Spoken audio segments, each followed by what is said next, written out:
عزیزان گرامی، مہمانان کرام، آج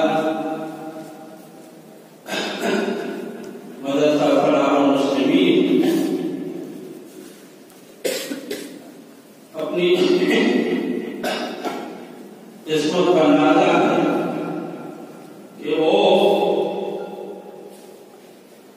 ہمارے بانیین نے اور نوجوان نے جو خواب دیکھا تھا وہ شرمندے تعبیر ہو کر اس وقت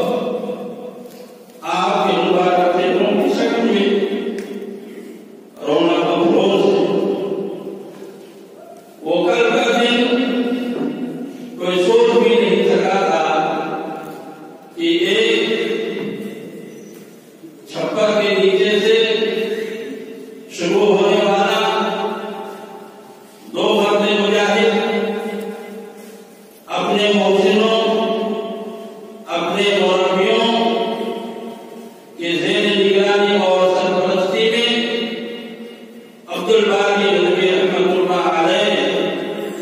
اور الحاج مولانا محمد شفیع صاحب مظاہری حفظہ اللہ ورعاہ علی بات جو شروع کرا رہے تھے، یہ علی بات یہاں تک پہنچ کر کے ایک جامعہ کی شکل اختیار کرے گا۔ حضرت مولانا محمد ثانی صاحب رحمۃ اللہ علیہ یہاں کے رہنے والے غیور اور اصلاح معاشرہ کے لیے فکر مند مرحومین جناب حاجی عثمان غنی صاحب رحمۃ اللہ علیہ، جناب محمد ایوب صاحب اور فکرستہ رحمۃ اللہ علیہ، جناب حافظ قدیم اللہ صاحب رحمۃ اللہ علیہ اور جناب حاجی علی مرد صاحب رنیا جو کہ جائز کے قریب ایک گاؤں ہے وہاں کے رہنے والے، ان حضرات کے پیغام تگودو اور جہد مسلسل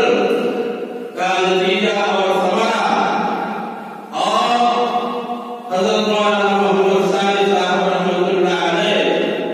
جو فخریہ بیان کرتے تھے کہ میری 3 اولادیں نرینہ ہے،